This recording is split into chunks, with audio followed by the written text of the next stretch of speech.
Assalamualaikum warahmatullahi wabarakatuh. Waalaikumsalam warahmatullahi wabarakatuh. Bagaimana kabarnya? Alhamdulillah baik Kak. Perjalanan ke sini lancar? Walaupun agak macet, saya datang tepat waktu. Kita mulai ya. Perkenalkan, nama saya Nur Nisa.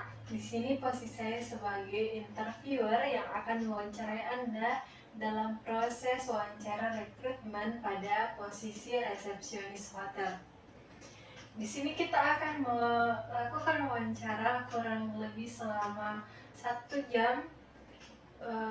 Di sini dalam proses wawancara saya akan menjamin kerahasiaan data-data yang Anda ceritakan.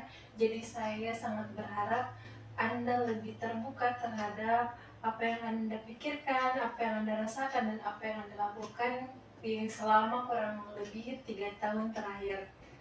Oke, sebelumnya saya mohon izin menggunakan perangkat, saya izin merekam.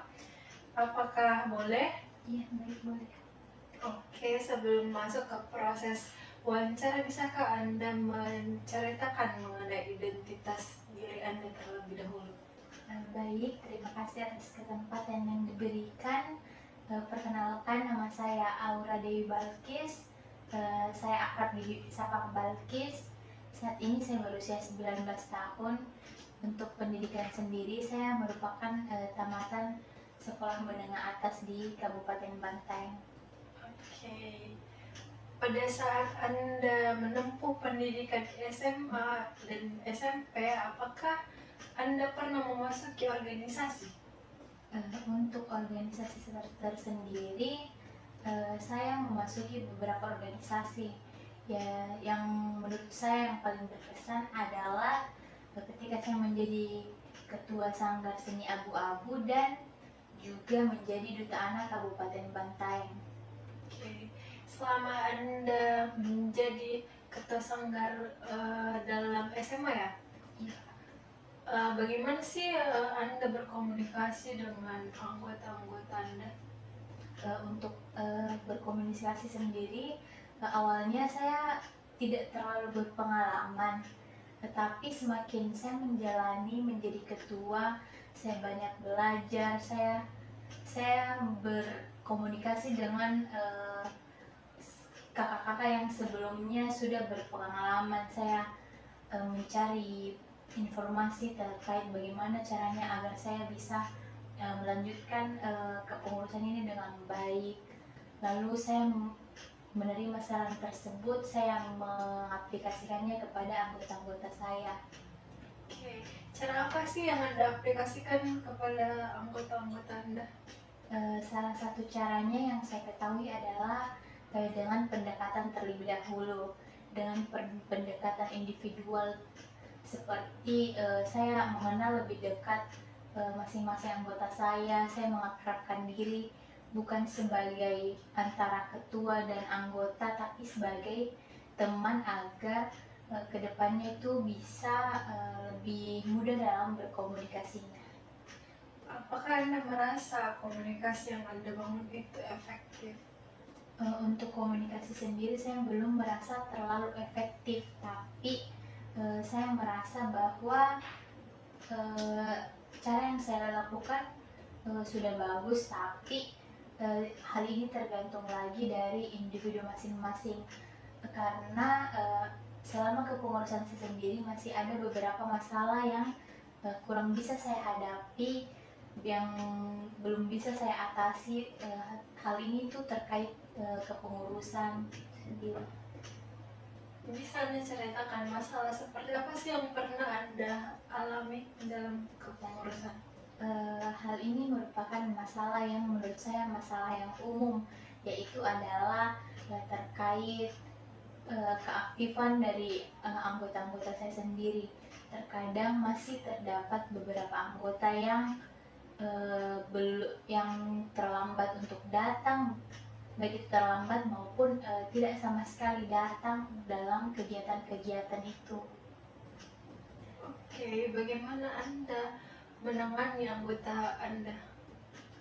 Untuk itu sendiri, karena saya merasa saya sudah melakukan komunikasi yang baik, tapi tiap orang berbeda-beda cara untuk berkomunikasinya. Jadi cara saya adalah saya mendekati orang yang dekat dengan orang tersebut. Saya meminta tolong untuk apakah bisa dikomunikasikan dengan baik, apakah bisa bahwa dia yang mendorong orang tersebut agar bisa kembali aktif lagi di dalam berorganisasi. Apakah cara yang Anda lakukan itu berhasil? Terkait keberhasilan sendiri saya rasa belum 100% karena hal ini kembali lagi ke individu masing-masing. Karena saya sampai saat ini belum tahu, mungkin kurang motivasi atau bagaimana, sampai terkadang masih ada beberapa yang memang saya tidak bisa untuk untuk mentolerir lagi bagaimana caranya saya mengatasi hal tersebut. Oke, jadi selama Anda menjadi ketua itu apakah Anda membangun kedekatan terhadap anggota-anggota Anda? Untuk kedekatan sendiri tentu saja bukan hanya kepada anggota tapi juga kepada sesama, karena ini kan ekstrakurikuler sekolah. Nah, di dalam sekolah saya itu ada banyak ekstrakurikuler. Jadi selain membangun kedekatan sesama anggota, saya juga membangun kedekatan antara ketua-ketua dari ekstrakurikuler lain, karena masing-masing anggota itu biasanya ada beberapa yang mengikuti ekstra yang lain. Jadi terkadang masih ada jam-jam yang bertabrakan dengan jam-jam program kerja lain. Jadi ini yang membuat saya memperbaiki komunikasi dengan teman-teman yang lain agar bisa mencari solusi yang baik dari hal ini. Solusi baik seperti apa sih yang pernah Anda lakukan? Untuk hal itu sendiri, saya pernah ada di satu masalah. Ada beberapa anggota saya yang di satu kegiatan ada kegiatan, tapi di ekstrakurikuler saya juga ada kegiatan yang berpapasan dan bertabrakan. Nah, cara saya membaginya adalah saya membagi anggota saya setengah untuk di program saya dan setengah di program lain, dan anggota ini bertukaran pada waktu yang sudah ditentukan agar anggota ini tidak meninggalkan tidak meninggalkan satu program kerja, dan juga bisa mengikuti keseluruhan tanpa meninggalkan satupun. Oke, apakah Anda menganggap hal tersebut merupakan pencapaian pada diri Anda? Untuk diri saya sendiri, saya sudah merasa itu adalah suatu pencapaian, karena menurut saya di umur yang masih muda saya bisa memimpin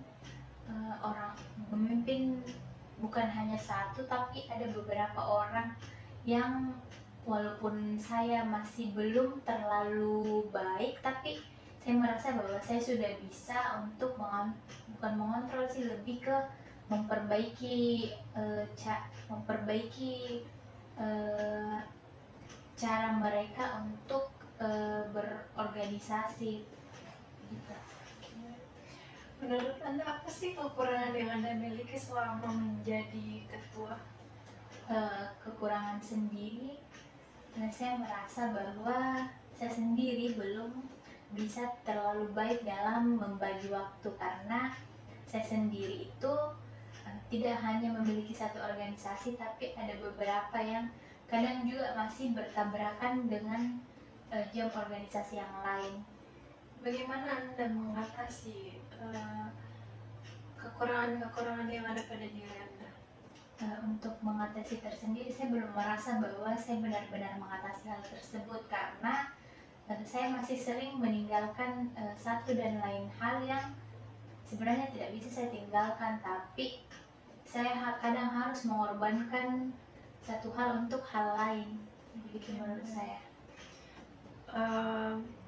Selain pengalaman organisasi menjadi ketua sanggar, apakah ada pengalaman organisasi lain yang Anda pernah lakukan?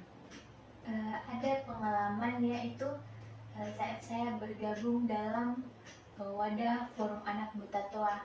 Nah, Forum Anak ini tuh wadah yang dibawahi langsung sama pemerintah. Di sini saya menjadi koordinator klaster, sekaligus saya menjadi duta anak Kabupaten Bantaeng pada tahun 2021. Oke, sebelum Anda menjadi duta anak, apakah ada kegagalan sebelumnya pernah Anda lalui? Untuk kegagalan tentu saja ada. Saya mendaftar menjadi duta anak pertama kali itu pada tahun 2020, dan pada saat itu saya masuk ke 8 besar tapi tidak menjadi 4 orang yang terpilih. Nah, di situ saya merasa bahwa saya itu bukan gagal sih, saya merasa bahwa mungkin ini belum kesempatan saya. Jadi di tahun berikutnya saya mencoba lagi untuk mendaftarkan diri saya, dan dengan usaha yang menurut saya sangat berusaha untuk mendapatkan itu, saya bisa mendapatkannya.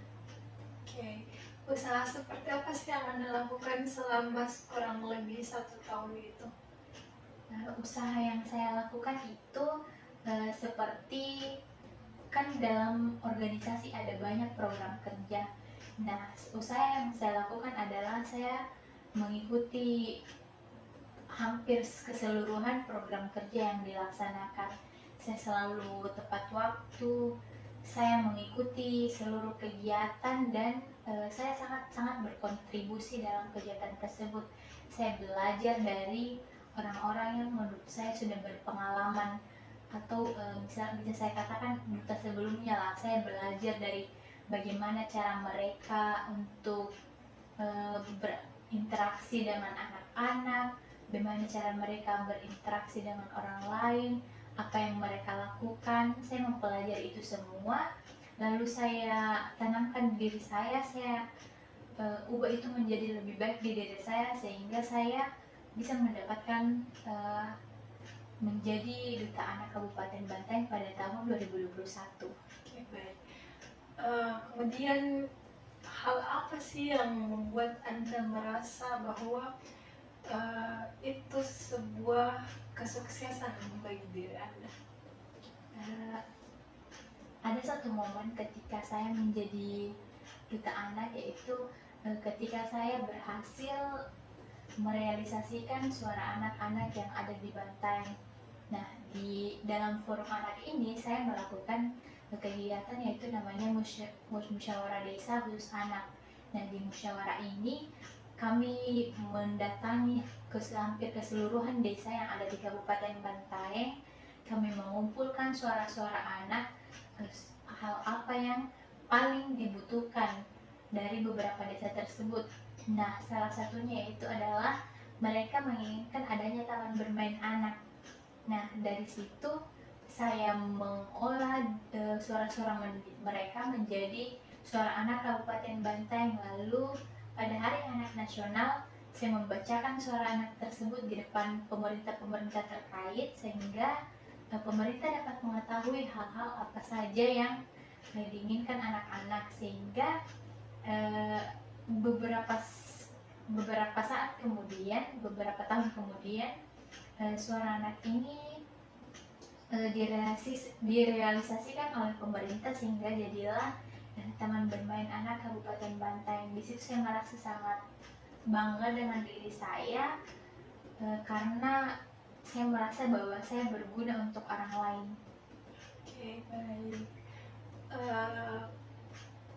Kemampuan apa sih yang ada pada diri Anda yang membuat Anda itu merasa pantas untuk mendapatkan gelar itu? Untuk kemampuan tersendiri, saya belum mengetahui apa sih kemampuan yang benar-benar saya miliki, tapi hal yang bisa saya katakan adalah bahwa saya bisa memprioritaskan hal yang menurut saya itu penting, dan pada saat itu saya memprioritaskan gelar tersebut karena menurut saya itu adalah sebuah tanggung jawab yang harus saya jaga, sehingga saya merasa bahwa saya pantas untuk mendapatkan itu. Oke, bagaimana sih cara Anda meyakinkan orang-orang terhadap kemampuan yang Anda miliki? Eh, dari proses saya tadi, dalam kurun waktu kurang lebih 1 tahun itu, saya mengikuti hampir seluruh program kerja. Nah, di situ saya mengeluarkan hal-hal yang menurut saya harus saya perlihatkan kepada orang lain agar orang lain merasa bahwa saya pantas. Seperti apa? Seperti kontribusi saya, seperti juga waktu yang saya keluarkan, dan pikiran saya yang saya keluarkan untuk selama setahun itu. Saya melakukan hal-hal yang menurut saya bisa dilihat baik oleh orang lain, sehingga saya bisa dipilih. Oke, kontribusi seperti apa sih yang Anda lakukan selama Anda menjadi duta? Salah satu kontribusi yang saya lakukan ya seperti hal yang saya sebutkan tadi, seperti mengikuti berbagai program kerja. Nah, salah satu program kerja yang saya rutin lakukan setiap minggu adalah namanya lapak baca. Nah, di lapak baca ini kami mengumpulkan beberapa anak-anak untuk diajak bermain, bernyanyi, agar waktu libur pekan mereka itu dimanfaatkan dengan baik, dimanfaatkan tidak hanya dengan bermain gadget saja, karena seperti yang kita ketahui sekarang anak-anak itu lebih suka main gadget. Jadi kami memanfaatkan hal tersebut. Saat anak-anak bermain ke taman bermain, kami mengajak mereka untuk belajar bersama, bernyanyi bersama. Oke. Bagaimana Anda mengatur antara kegiatan di luar sekolah dengan kegiatan sekolah Anda? Kan tadi Anda sebutkan bahwa Anda kesulitan dalam mengatur waktu Anda. Sebenarnya untuk mengatur sendiri, saya belum merasa bahwa saya benar-benar bisa mengatur hal tersebut, karena seringkali saya masih izin di sekolah untuk kegiatan-kegiatan di luar akademi sendiri. Tapi saya merasa bahwa ada beberapa hal yang tidak bisa saya dapatkan di sekolah yang bisa saya dapatkan di luar, seperti pengalaman-pengalaman tersebut. Tapi saya juga tetap melaksanakan pendidikan saya dengan baik. Saya mengerjakan tugas-tugas saya dengan tepat waktu. Saya tidak pernah ketinggalan untuk materi-materi. Saya bertanya kepada teman-teman saya, sehingga saya juga bisa lulus dengan nilai yang menurut saya itu sangat sangat bagus lah. Oke, tindakan seperti apa sih yang Anda lakukan ketika Anda mengalami kesulitan-kesulitan tersebut? Untuk tindakan sendiri, saya tentunya meminta saran kepada orang lain, kepada orang yang menurut saya dia cukup berpengalaman lah. Nah, ada satu orang yang menurut saya dia itu ada banyak kegiatan tapi tetap bisa membagi waktunya dengan baik. Saya bilang bahwa bagaimana caranya agar saya bisa dapat seperti dia. Saya meminta saran dari orang-orang bahwa bagaimana caranya agar saya tidak meninggalkan satu hal pun yang membuat saya merasa yang membuat saya rugi. Oke, bagaimana cara Anda merealisasikan saran-saran orang tersebut terhadap diri Anda? Saya merealisasikan itu dengan saya berusaha untuk tidak meninggalkan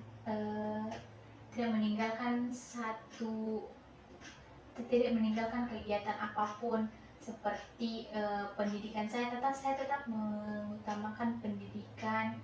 Walaupun kadang ada hal yang bertabrakan, saya berusaha untuk tetap untuk mengikuti pendidikan terlebih dahulu.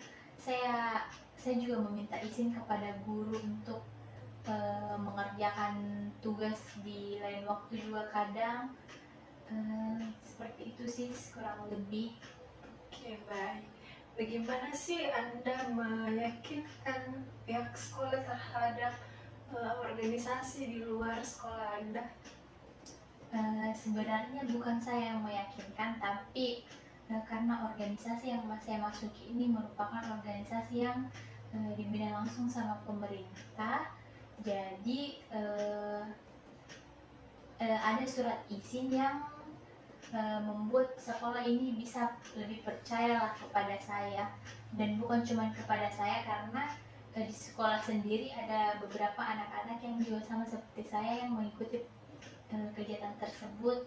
Nah, kadang juga ada kegiatan yang kami mengundang sekolah untuk datang di kegiatan tersebut, jadi para guru-guru bisa melihat bahwa hal yang kita ikuti ini merupakan kegiatan yang positif, kegiatan yang bisa berimpact baik untuk orang lain.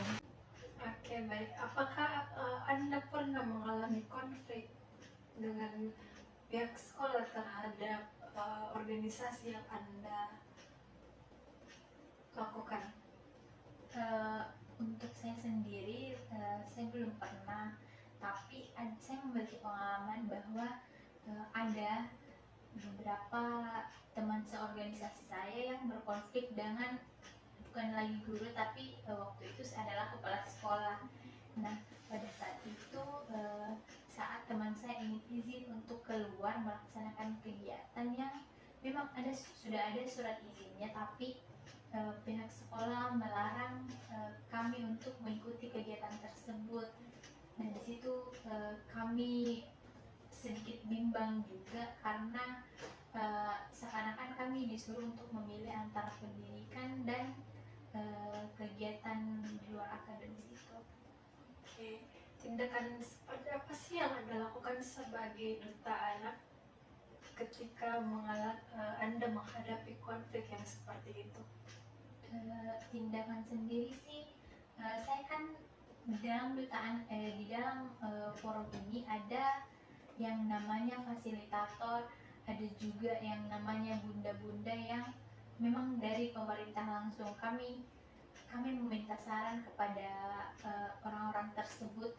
Kami meminta agar bisa dibicarakan secara baik kepada pihak sekolah, karena kami merasa bahwa hal ini juga merupakan tindakan yang penting untuk kami lakukan, karena hal ini bukan hal-hal yang menuju ke arah negatif. Kami tidak mengikuti beberapa kegiatan di sekolah karena bukan untuk mengikuti hal-hal negatif, tapi kami melakukan hal-hal yang menurut saya itu adalah hal-hal yang sangat-sangat positif.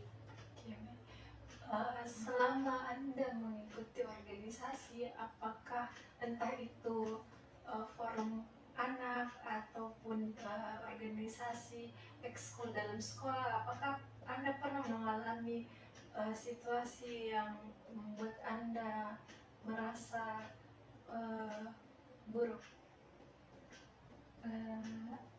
Saya pernah mengalami hal tersebut ketika karena saya memiliki 3 hal yang berpapasan dalam satu waktu. Pada saat itu di forum anak saya merupakan koordinator klaster. Nah, di situ saya memiliki program kerja yang di mana saya merupakan bisa dibilang ketua panitia lah dalam kegiatan tersebut. Nah, di lain hal di dalam ekstrakurikuler Sanggar Seni sendiri, saya juga merupakan ketua, di mana pada saat itu saya juga memiliki kegiatan lain. Lalu di sekolah saya juga pada saat itu ada kegiatan apalah. Nah, pada saat itu kegiatan ini bertabrakan tiga-tiganya secara langsung begitu. Nah, di situ saya merasa bahwa saya sangat-sangat bingung bahwa bagaimana caranya saya untuk bisa berada di tiga kegiatan tersebut, sedangkan kegiatan ini dilaksanakan pada waktu yang bersamaan. dan saya merasa buruk karena saya meninggalkan dua hal untuk memprioritaskan satu hal pada saat itu. Oke, baik. Menurut Anda tindakan seperti apa sih yang seharusnya Anda lakukan saat itu? Pada saat itu pada saat ini karena hal itu sudah lewat, saya merasa bahwa seharusnya pada saat itu saya tetap mengikuti tiga kegiatan tersebut dengan berpindah-pindah lah, agar saya tidak meninggalkan satu tanggung jawab saya. Tapi pada saat itu saya mengutamakan satu kegiatan yang membuat saya merasa pada dua hal lainnya itu saya sangat-sangat tidak bertanggung jawab. Oke, baik.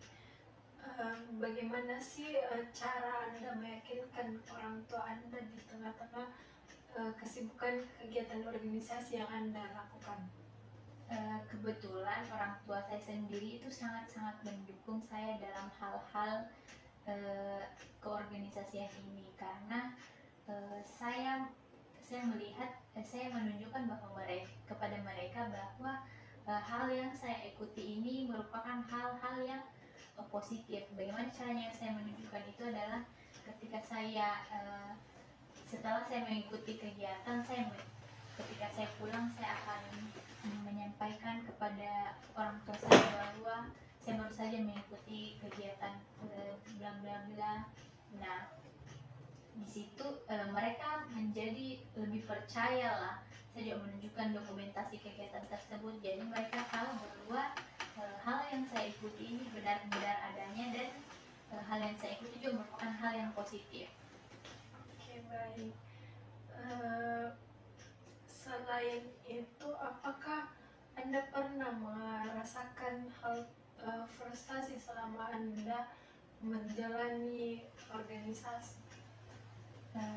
Selama saya menjalani organisasi, saya merasa frustasi adalah pada saat ketika saya pertama kali memegang jabatan di ketiga organisasi tersebut, karena bisa dibilang saya menerima jabatan itu kurang lebih dalam waktu yang bersamaan, dan saya merupakan orang yang pada saat itu menurut saya belum memiliki banyak pengalaman lah. Di situ saya merasa bahwa saya belum mampu untuk menjalani ketiga tanggung jawab tersebut, apalagi saat itu secara bersamaan. Tapi saya mendengar orang-orang sekitar saya sangat didukung. Jadi di situ saya merasa bahwa kalau orang lain saja percaya pada saya juga harus percaya pada diri saya sendiri. Oke. Anda menyebutkan bahwa Anda memegang jabatan pada 3 organisasi. Bagaimana sih cara Anda mengatur waktu Anda? Sebenarnya untuk mengatur sendiri, seperti yang tadi saya katakan, saya merasa bahwa saya belum benar-benar bisa untuk mengatur waktu saya dengan baik, karena seringkali masih ada beberapa hal yang bertabrakan, dan yang kemungkinan besar saya tinggalkan karena ada kegiatan lain yang menurut saya lebih penting lah. Jadi saya merasa bahwa untuk mengatur sendiri itu saya belum bisa mengatur dengan baik. Oke, baik. Bagaimana Anda mengatur skala prioritas dalam ketiga kegiatan yang Anda lakukan? Cara saya mengatur prioritas saya adalah saya melihat bahwa peran saya dalam kegiatan tersebut. Saya melihat bahwa di mana yang menurut saya bahwa di hal tersebut peran saya itu lebih besar daripada di hal yang lain. Jadi saya lebih mendahulukan kegiatan-kegiatan yang di dalamnya saya memiliki peran yang besar. Saya lebih mendahulukan kegiatan yang lebih membutuhkan saya, walaupun mungkin kegiatan lain juga membutuhkan saya, tapi saya melihat bahwa di mana kegiatan yang benar-benar saya lah peran pentingnya. Oke, baik. Bagaimana Anda menentukan bahwa hal tersebut itu Anda berperan besar terhadap kegiatan? Nah, di dalam kegiatan kan ada sebuah bisa dikatakan panitia. Nah, di panitia ini ada susunan. Nah, bagaimana saya menentukan bahwa peran saya penting adalah saya melihat dari susunan kepanitiaan tersebut. Apakah peran saya seperti kalau misalkan saya ketua, mungkin peran saya lebih besar pada saat saya menjadi ketua, atau mungkin peran saya hanya anggota, mungkin saya bisa lebih sedikit, bukan lari sih, tapi lebih ke kurang bagaimana ya, lebih mementingkan hal yang menurut saya peran saya lebih besar lah di situ. Baik. Bagaimana Anda meyakinkan bahwa Anda ini bisa diandalkan dalam suatu organisasi? Saya merasa saya bisa diandalkan dalam suatu organisasi adalah ketika walaupun waktu-waktu saya terkadang ini ada yang bertabrakan, tapi saya tidak pernah untuk berusaha untuk meninggalkan hal tersebut. Meninggalkan dalam artian benar-benar meninggalkan. Saya tidak berusaha untuk lari dari tanggung jawab saya dari kegiatan tersebut. Oke. Proses komunikasi seperti apa sih yang Anda bangun sehingga orang-orang percaya terhadap Anda? Cara saya berkomunikasi adalah tidak dengan berkomunikasi secara langsung dengan langsung mengatakan bahwa wah saya baik atau bagaimana, tapi dengan menunjukkan kepada orang-orang. Bagaimana caranya adalah dengan menunjukkan kinerja saya. Jika ada kegiatan, saya menunjukkan bahwa saya tidak hanya bisa dibilang numpang nama dalam kegiatan tersebut, tapi saya benar-benar bekerja, saya benar-benar mengeluarkan tenaga saya, pikiran saya dalam kegiatan tersebut. Oke, baik. Apakah hasil yang Anda dapatkan dari tindakan yang Anda lakukan? Dari hal-hal yang saya lakukan, menurut saya memiliki banyak sekali pengalaman, karena tidak di dalam satu keorganisasian tidak hanya satu program kerja saja, tapi ada beberapa. Nah, ditambah saya memiliki 3 organisasi, menurut saya pengalaman-pengalaman dari organisasi tersebut yang membuat saya lebih bisa lah untuk saya gunakan ke depannya. Oke, baik. Apakah Anda menganggap bahwa tanggung jawab tersebut merupakan tekanan bagi Anda? Saya mengatakan tadi bahwa pada awalnya saya merasa bahwa hal ini adalah hal yang berat untuk saya merasa frustasi, sekaligus saya merasa bahwa hal ini adalah tekanan pada awalnya. Tapi semakin saya menjalani, semakin saya merasa bahwa sebenarnya hal ini cuma saya rasakan pada saat awal-awal saja. Ketika saya menjalani hal tersebut, saya terbiasa melakukan hal tersebut, saya merasa bahwa ini hanyalah keseharian saya saja dan tidak menjadikan hal ini sebagai tekanan lagi. Oke, baik. Proses seperti apa sih yang Anda lalui ketika Anda mencoba untuk beradaptasi pada jabatan-jabatan yang Anda miliki? Untuk prosesnya tersendiri itu saya melewati banyak sekali proses untuk mencapai jabatan-jabatan tersebut. Seperti bisa dikatakan saya sebelumnya hanyalah anggota-anggota biasa yang hanya bekerja di atas bisa dibilang ketua lah. Saya bekerja di bawah orang lah. Jadi dari hal tersebut saya belajar, saya melihat bagaimana orang-orang sebelum saya memimpin. Saya mempelajari hal tersebut, lalu saya dalam diri saya ketika saya menjadi ketua, saya memperbaiki hal-hal yang menurut saya sebelumnya itu kurang bisa lah untuk saya laksanakan kembali pada saat kepengurusan saya. Untuk hal-hal yang menurut saya itu baik, saya lanjutkan. Saya tambahkan beberapa hal yang menurut saya itu akan semakin memperbaiki lah. Oke, baik. Selama Anda menjadi ketua organisasi, apakah Anda pernah mendapatkan kritikan dari orang lain? Untuk kritik sendiri, saya belum pernah mendengar secara langsung kritikan dari orang lain. Tapi mungkin tidak menutup kemungkinan ada banyak orang yang mengkritik saya. Oke, baik. Bagaimana Anda mengatasi kritikan orang lain terhadap diri Anda? Cara saya mengatasi adalah mungkin saya tidak akan mendengar secara langsung bahwa kritikan apa yang diberikan kepada saya tidak akan langsung memakan omongan orang-orang secara langsung, tapi saya akan memilah-milah terlebih dahulu apa yang benar-benar menurut saya itu kurang di diri saya, lalu saya berusaha untuk memperbaiki hal tersebut. Oke, baik. Apakah Anda memiliki pengalaman kerja sebelumnya? Untuk pengalaman kerja sendiri, bisa saya katakan saya belum memiliki pengalaman kerja secara langsung, bisa secara langsung di perusahaan ataupun bagaimanapun itu.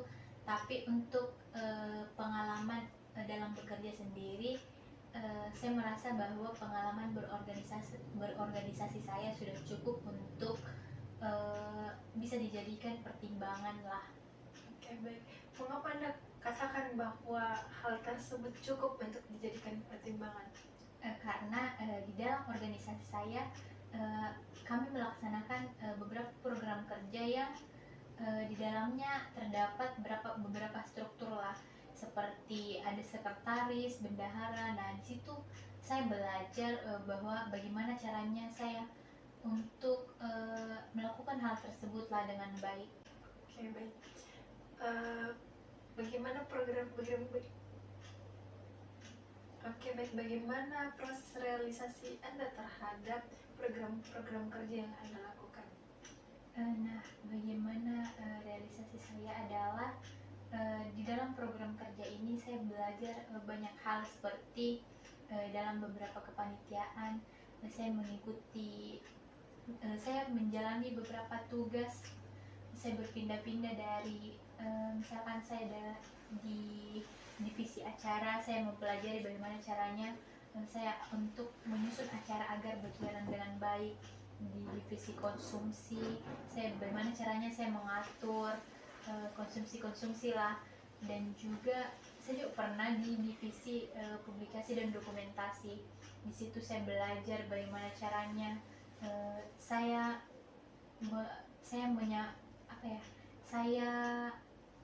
dalam publikasi ini kan ada juga yang dikatakan tergabung dengan humas. Nah, di sini saya belajar bagaimana caranya saya menyampaikan kepada masyarakat dengan baik dan benar.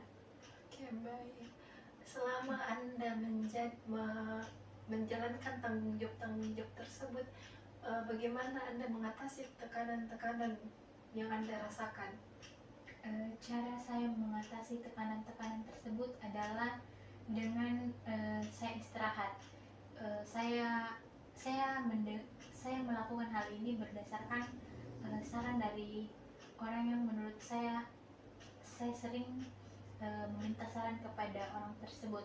Saya bertanya bagaimana caranya saya agar dapat beristirahat lah dari masalah-masalah ini, bagaimana caranya agar tekanan-tekanan ini bisa berkurang. Nah, saran dari orang tersebut adalah saya tidak apa-apa untuk setidaknya 1 hari saja meninggalkan seluruh kegiatan-kegiatan tersebut. Saya istirahat untuk mengumpulkan energi saya lagi untuk bisa keesokannya dapat berperan lebih aktif lagi, lebih kontribusi saya lebih banyak lah. Oke, baik. Terkait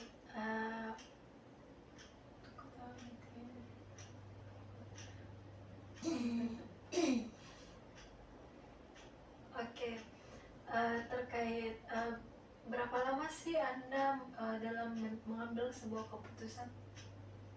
Untuk keputusan tersendiri, saya mengambil tiap keputusan itu berbeda-beda waktunya, karena menurut saya ada keputusan yang mungkin bisa saya ambil pada saat itu juga, dan ada keputusan yang harus saya pertimbangkan terlebih dahulu. Oke, baik. Apakah ada keputusan yang membuat Anda merasa menyesal setelah melakukan hal tersebut? Sejauh ini untuk keputusan seperti itu sendiri saya belum pernah, karena untuk keputusan yang mungkin tidak bisa saya pilih pada saat itu juga, saya melakukan bisa dibilang musyawarah lah dengan orang-orang, bahwa bagaimana caranya agar keputusan yang saya ambil ini merupakan keputusan yang mungkin baik untuk orang lain dan juga baik untuk diri saya sendiri, dan juga baik untuk organisasi lah. Oke, bentuk komunikasi seperti apa sih yang Anda lakukan terhadap orang-orang senior tersebut itu yakin terhadap apa yang Anda katakan? Untuk komunikasi sendiri adalah bagaimana cara orang-orang untuk melihat keseharian saya. Seperti saya dalam keseharian saya itu adalah saya sangat-sangat berperan aktif, saya sangat-sangat kontribusi, juga saya bertanggung jawab lah dalam hal yang ditanggungjawabkan kepada saya. Nah, hal itu yang mungkin membuat orang lain merasa bahwa saya pantas lah untuk bisa dikatakan bertanggung jawab. Oke, baik. Di luar organisasi, apakah Anda pernah merasakan konflik pribadi? Untuk konflik pribadi sendiri, saya pernah berkonflik dengan beberapa orang lah. Di situ saya merasa bahwa saya sudah merasa cukup baik dalam menangani masalah tersebut. Masalah seperti apa sih yang Anda hadapi pada saat itu? Untuk konflik pada saat itu sendiri, mungkin hanya ada miskomunikasi lah antara saya dengan orang tersebut. Nah, cara saya untuk menyelesaikan masalah tersebut adalah dengan perantara orang lain, karena menurut saya ketika saya merasa benar dan orang tersebut merasa benar, mungkin ketika kami saling berbicara itu tidak akan menemukan jalan keluar yang pas lah. Jadi saya lewat orang lain, saya menyampaikan hal yang ingin saya sampaikan. Orang tersebut juga ingin menyampaikan apa yang ingin disampaikan kepada orang ini, lalu orang ini menyampaikan melalui hal yang menurutnya di mana letak salahnya lah, dengan tidak memihak kepada salah satu pihak, begitu. Oke, baik. Dari solusi yang Anda lakukan, apakah hal tersebut efektif menurut Anda? Menurut saya itu sangat efektif, karena seperti yang kita ketahui, ketika kita berkonflik dengan orang lain, bisa dikatakan dalam artian saling berkeras kepala lah, mungkin itu tidak akan menemukan titik temu yang baik, karena setiap orang mungkin akan merasa bahwa dirinya benar. Jadi menurut saya, dengan saya melalui perantara orang lain, itu adalah hal yang sangat baik lah, karena orang ini merupakan orang yang tidak memihak untuk salah satu pihak. Jadi menurut saya hal ini sudah sangat adil untuk kami berdua. Oke, baik. Seperti apa sih hasil dari tindakan yang Anda lakukan? Seperti yang saya katakan tadi, hasilnya adalah saya bisa untuk berdamailah dengan orang tersebut. Kami menemukan hal yang sebenarnya di sini asalnya ada di sini, kami memperbaiki itu, lalu kami kembali berkomunikasi dengan baik. Bagaimana sih Anda kembali berkomunikasi dengan orang yang sebelumnya berkonflik dengan Anda? Sebenarnya bisa dikatakan bahwa untuk berkomunikasi kembali dengan orang yang sudah berkonflik dengan kita itu bisa dikatakan cukup awkward, tapi cara saya berkomunikasi adalah saya hanya cukup menanamkan bahwa dalam diri saya bahwa orang tersebut merupakan teman saya lah. Saya tidak seharusnya terus-terusan menyimpan dendam, menyimpan hal-hal yang menurut saya tidak usah untuk disimpan. Saya berusaha untuk berdamailah dengan orang tersebut. Oke, baik. Dari mana sih Anda mengetahui lowongan ini?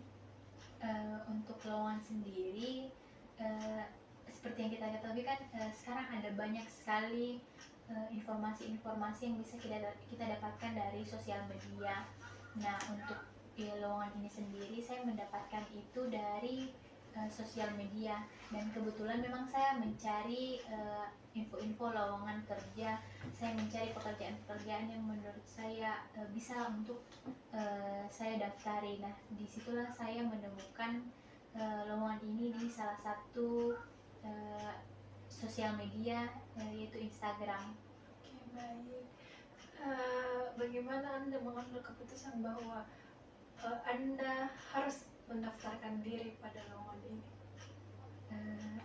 Cara saya adalah sebelumnya saya seperti yang saya katakan tadi, saya berkomunikasi terlebih dahulu dengan orang lain, apakah khususnya orang tua lah, apakah lowongan ini cocok untuk saya atau tidak.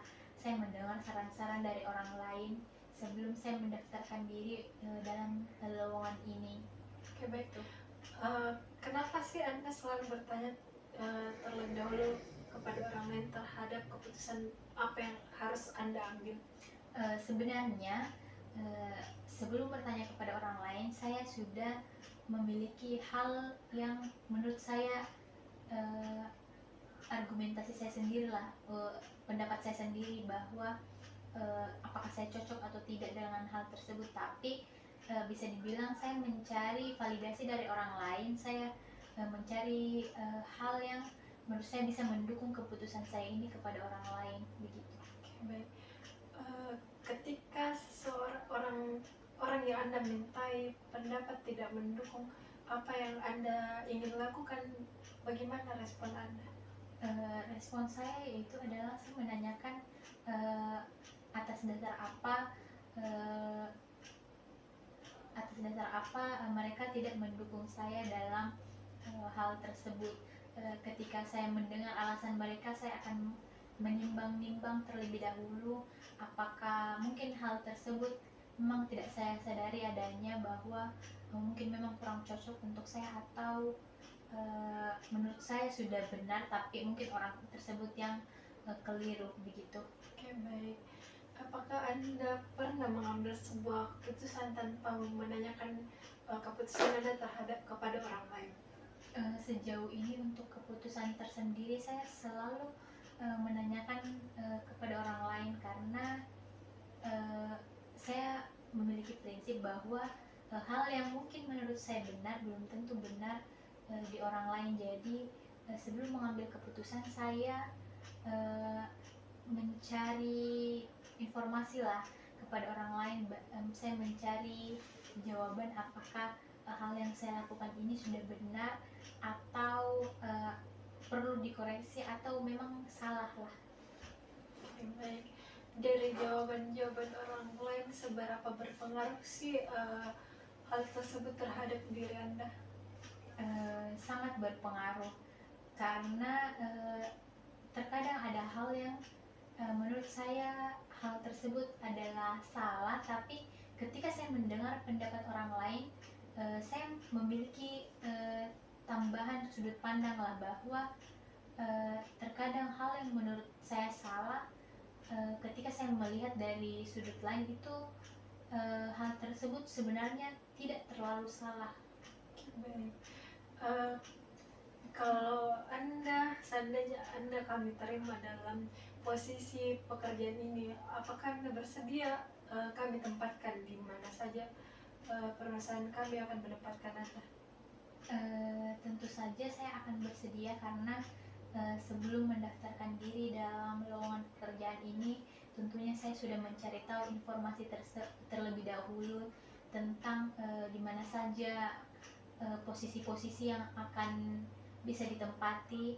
Jadi sebelum saya mendaftarkan di sini, saya sudah mempertimbangkan terlebih dahulu hal-hal yang menurut saya mungkin akan terjadi ke depannya, termasuk ketika saya ditempatkan di tempat yang jauh lah. Oke, baik. Apakah Anda masih meminta persetujuan atau validasi orang lain ketika Anda diputuskan oleh perusahaan kami? Menurut saya tidak usah untuk meminta validasi orang lain terlebih dahulu lagi, karena sebelum mendaftarkan diri dalam pekerjaan ini saya sudah memberitahu orang lain, khususnya orang tua saya, bahwa hal ini sudah menjadi konsekuensi ketika saya mendaftarkan diri dalam pekerjaan ini, termasuk ditempatkan di tempat yang mungkin jauh dari teman-teman dan keluarga saya. Oke, baik. Sebelum Anda menemukan lowongan kerja ini, apakah Anda pernah mencoba untuk mendaftarkan diri lagi kepada perusahaan-perusahaan lain? Untuk mendaftarkan diri sendiri, tentu saja saya mendaftarkan diri saya di beberapa tempat yang menurut saya mungkin bisa untuk saya daftari, karena dorongan-dorongan juga dari orang lain. Sebelum saya mendapatkan tempat yang menurut saya pasti dan pas untuk saya akan mencari opsi-opsi lain terlebih dahulu, gitu. Oke, baik. Apakah Anda pernah ditolak pada lowongan kerja yang Anda daftari sebelumnya? Sejauh ini saya pernah ditolak 1 kali oleh pekerjaan yang mungkin standar yang mereka pasang belum pas dengan saya, begitu. Oke, baik. Ketika Anda ditolak, apa sih yang Anda lakukan setelahnya? Ketika saya ditolak, tentu saja saya sedih, saya kecewa, tapi saya mencari tahu apa yang membuat saya ditolak pada saat itu, lalu saya memperbaiki hal tersebut, saya memperbaiki diri saya memperbaiki kekurangan tersebut untuk kembali mendaftarkan diri di tempat lain, sehingga kecil kemungkinan saya memiliki kekurangan itu lagi, begitu. Oke, baik.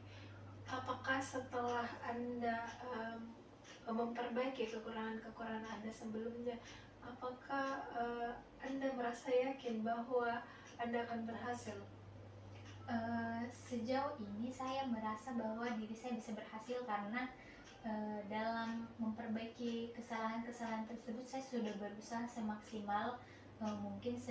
Saya berusaha sebisa saya, semampu saya untuk memperbaiki hal tersebut. Jadi saya merasa bahwa saya dalam memperbaiki masalah tersebut itu sudah sangat-sangat baik lah. Oke, baik. Usaha seperti apa sih yang pernah Anda lakukan pada saat Anda ditolak dari pekerjaan tersebut? Usaha yang saya lakukan yaitu seperti saya kembali belajar. Seperti pada saat ini adalah ada interview, saya akan belajar beberapa hari sebelumnya. Saya mempelajari hal-hal yang mungkin ditanyakan ketika interview. Saya mempelajari bagaimana sih postur-postur tubuh yang baik, gesture yang baik ketika interview. Dari situ saya merasa bahwa saya sudah cukup untuk mempersiapkan diri saya dalam mendaftarkan kerja dengan latihan-latihan yang saya lakukan. Oke, baik. Apakah Anda yakin bahwa jawaban yang Anda berikan itu adalah jawaban yang memang nyata Anda alami, ataukah tidak? Karena Anda kan mengatakan bahwa Anda mempelajari proses-proses wawancara sebelum Anda melakukan interview.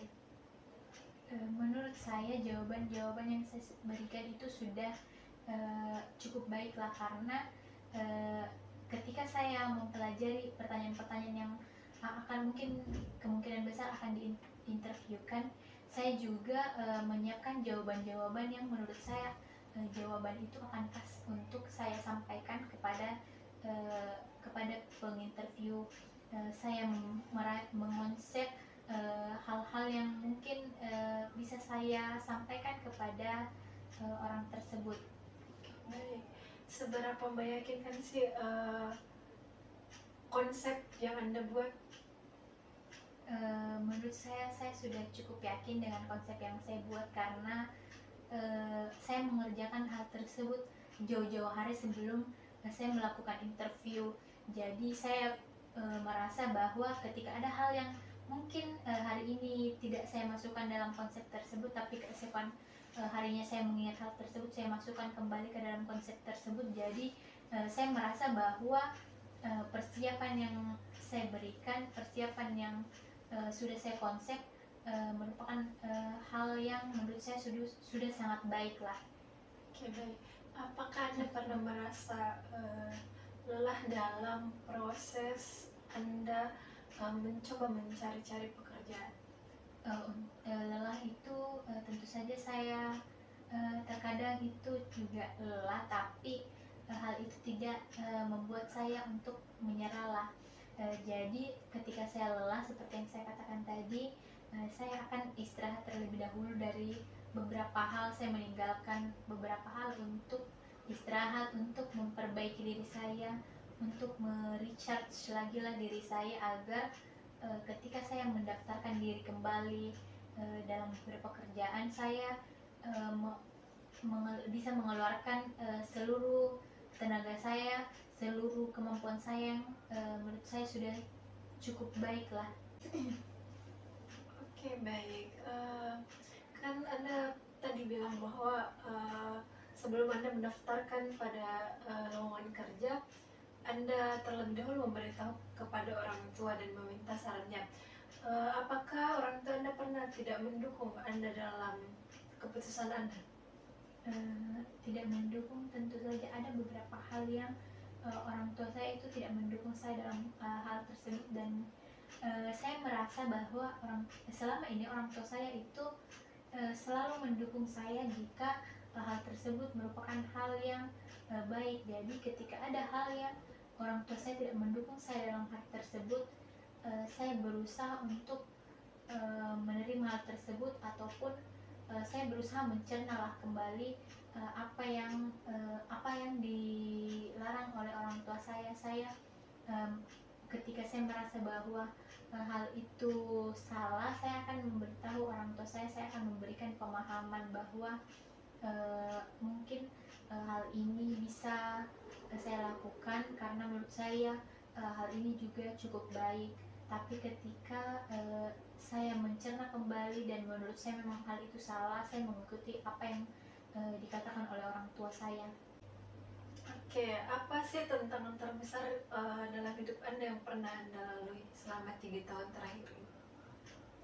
Tantangan terbesar sendiri adalah ketika saya memegang jabatan-jabatan yang cukup penting lah di beberapa organisasi, dan pada saat itu juga ketika saya akan tamat SMA, dan hal-hal ini cukup membuat saya merasa bahwa saya cukup tertantang karena ketika saya harus mengetahui tentang apa yang harus saya prioritaskan terlebih dahulu, dan pada saat itu saya memilih untuk mendemisionerkan diri di jabatan saya dan lebih mementingkan akademis saya, karena menurut saya juga akademis merupakan hal yang nomor satu lah, begitu. Apakah Anda merasa puas terhadap keputusan yang Anda ambil? Sampai saat ini saya merasa bahwa keputusan tersebut adalah keputusan yang paling baik yang bisa saya lakukan pada saat itu, karena saya tidak mungkin meninggalkan pendidikan saya untuk hal-hal lain, walaupun mungkin hal tersebut juga penting, tapi menurut saya, mungkin menurut orang-orang juga bahwa pendidikan itu lebih penting di atas segalanya. Oke, baik. Baiklah, karena semua pertanyaan telah diberikan kepada Anda dan Anda sudah menjawab semua pertanyaannya, maka saya sangat mengapresiasi atas jawaban-jawaban yang Anda berikan. Saya harap Anda menjawab sesuai dengan keadaan Anda dengan sejujur-jujurnya. Kemudian di sini saya ingin menegaskan ulang, sejauh ini apakah ada hal yang ingin Anda tanyakan? Baik, terima kasih sebelumnya. Mohon maaf apabila pertanyaan saya mungkin terlalu jauh, tapi saya ingin menanyakan apabila saya diterima pada posisi yang saya lamar, apakah saya bisa menanyakan bahwa berapa gaji dari posisi tersebut apabila saya menempati tempat tersebut begitu. Oke, baik. Untuk gajinya sendiri itu akan ditentukan oleh perusahaan kami terkait bagaimana kinerja yang Anda berikan terhadap perusahaan kami. Dan untuk saat ini, untuk tahun ini belum ada rincian gaji untuk posisi yang kami tawarkan. Mungkin nanti saat Anda menerima hasil dari wawancara ini, Anda akan mendapatkan juga rincian-rincian terkait gaji dan seperti apa pekerjaan yang Anda akan lakukan. Baik, mungkin itu saja yang bisa dan sempat saya sampaikan. Saya sangat berharap besar pada perusahaan ini agar dapat menerima saya pada posisi tersebut. Gitu saja. Oke, baik. Oke, saya cukupkan sampai di sini proses wawancara. Saya akan menginformasikan terkait hasil wawancara ini secepatnya melalui email.